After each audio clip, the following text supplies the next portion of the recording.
Hey, Candace here. Welcome to lesson number 3 in module number 1, Watch Your Thinking.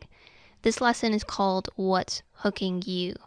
Very soon I'm going to take you through a range of simple techniques you can use to defuse from your thoughts rather than getting caught all up in them. First though, I think it's important that you identify the types of thoughts that tend to hook you. Okay, so we're going to identify the types of thoughts that hook you in this video. Have you ever seen a fish struggling to escape from a fishing line? No matter how hard it tries, its struggles are futile. Once it has swallowed that hook, it has no capacity to unhook itself. That's what I'm talking about when I say our thoughts hook us. Our minds throw us thought after thought, inviting us to take the bait. And if we bite, we get hooked. We get all tangled up in our thoughts and they have a major influence over our actions. Fortunately, unlike the fish, we can learn to unhook ourselves and not even become tempted by the bait in the first place. So let's identify what those bits of bait are, those thoughts that commonly hook you. So when you start thinking about making important changes, about becoming the person you want to be and doing the things that you want to do, what sort of things does your mind tend to say to you? I'll share my experience with you as an example. So as I'm working on creating this program, it's a Saturday afternoon at this moment in time, and writing all the material, recording all the videos, I'm kind of feeling a strong urge to quit, to be honest with you. I'm not really in the mood at the moment. I'm tempted to stop and go surf the internet or make a cup of tea and have a snack. My mind keeps saying things like, I'll do it later. Oh, it's too hard, this is too much work. Why don't you take a break and come back to it later? But what would happen if I were to get hooked by these thoughts? Well, one of two things would probably happen. Either I'd stop working, or I'd keep on plugging away, but instead of being focused and engaged in what I'm doing, I'd be caught up in my thoughts, which would not only make creating this program difficult, it would also hurt the quality of the course. Both of these outcomes have happened to me in the past, many times, and sometimes they still do, and that's okay. Despite my best intentions, my mind still knows how to hook me. However, the good news is that the more I practice, the better I got at unhooking myself, and the freer I am to do what truly matters to me, like create this course. If I had waited until my mind stopped being negative, the Calm Living Blueprint wouldn't exist. So do you ever get hooked by your thoughts, kind of like I did? Here's a list of the most common thoughts that hook us and pull us away from achieving what we want.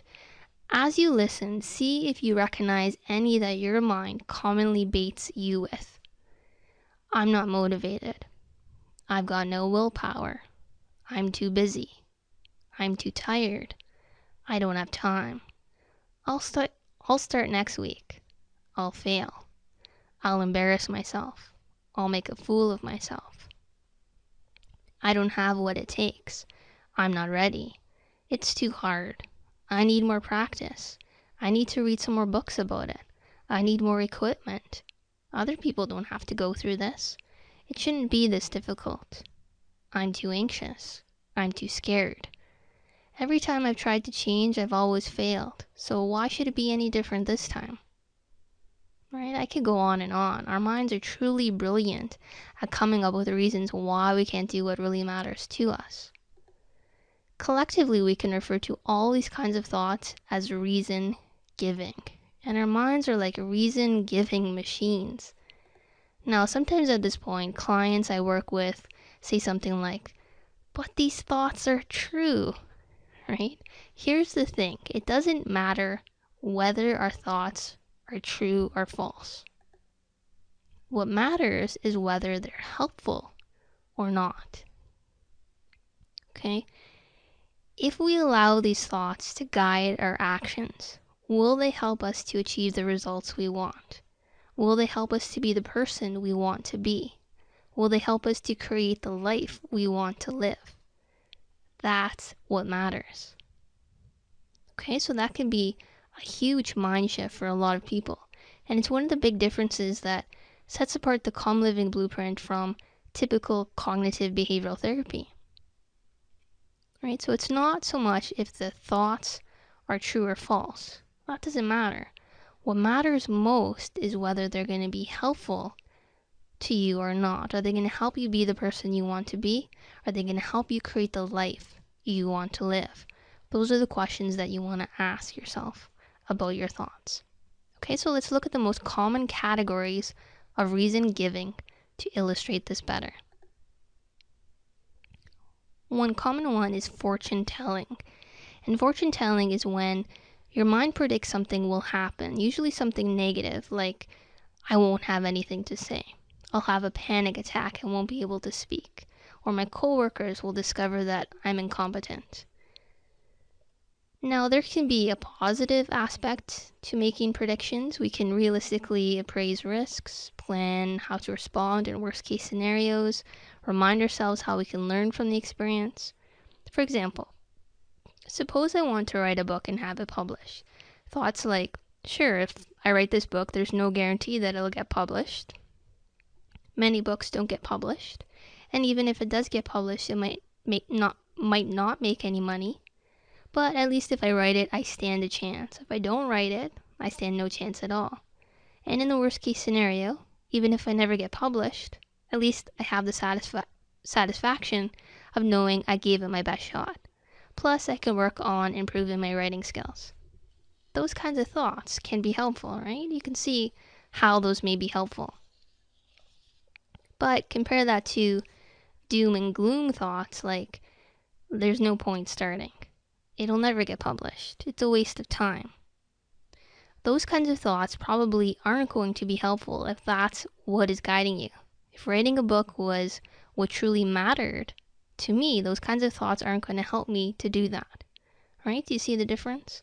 So regardless of whether or not the thoughts are true, which ones are more helpful to you?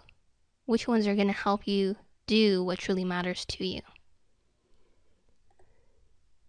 Another type of reason giving is mind reading. And mind reading is when your mind tells you what others are thinking of you, usually in the form of judgmental thoughts. So usually these thoughts will begin with, he thinks, or she thinks, or they think. For example, they'll think I'm stupid. Okay, so that's a pretty obvious one. Shoulding is pretty easy to spot as well, using statements that include the word should. For example, I shouldn't appear anxious. I should be perfect. I shouldn't inconvenience others. I should always be in control. Postmortem.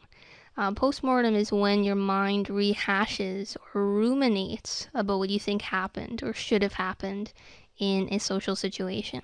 So the postmortem review may last from seconds to hours, often continuing on long after you've left the social situation. Okay, so for example, if we think back to Charlie was prone to having postmortem thoughts after giving a presentation at work.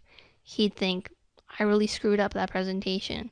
I should have prepared more. The boss sure had a disappointed look on his face. I bet he regrets hiring me. I'm going to get fired. I'm going to need to get another job. Right? So Charlie would be ruminating or doing this post-mortem review long after he had left his work situation. Right? So something happens, we're in a social situation, and then afterwards we think back and kind of go step by step over what happened or what we feel we should have done.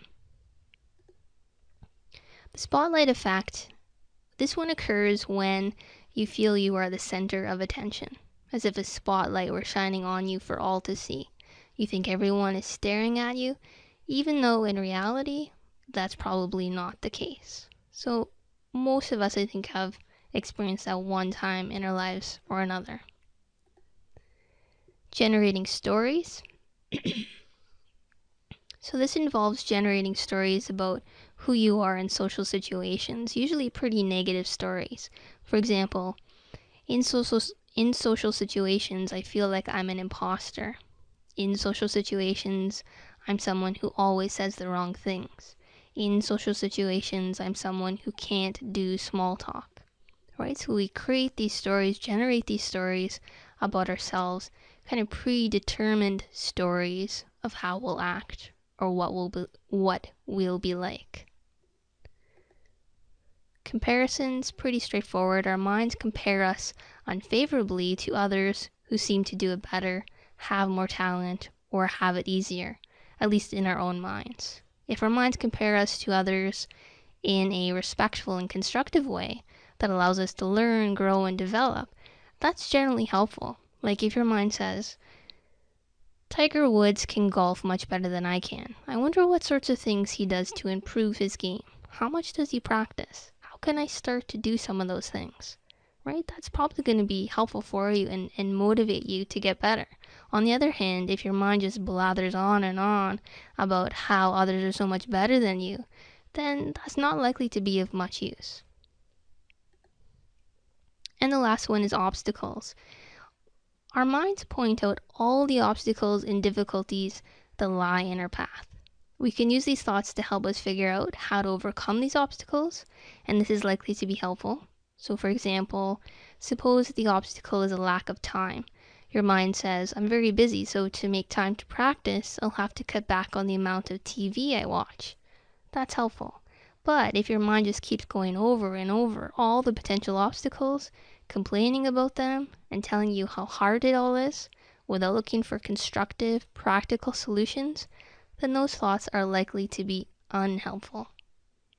Okay, so I hope that helps give you a better idea of reason giving and how the most important thing about our thoughts is ultimately whether or not they're going to help us be the person we want to be and do what matters most to us. So now that we've covered the most common types of anxious thoughts, I encourage you to complete the worksheet called Your Anxious Thoughts, which is located below this video. Write down the situation in which you had the thought, what the thought was, and in the third column, identify what type of anxious thinking the thought represents. Is it fortune-telling, mind-reading, comparing, and so on? See if you notice any trends, any patterns. Does your mind tend to use the same type of thinking over and over, or does it prefer variety? Then once you're finished the worksheet with this information in hand, so once you know the types of anxious thinking your mind engages in on your social anxiety playing field, it's then time to explore some diffusion techniques. So head on over to the next video once you're finished. I'll see you there.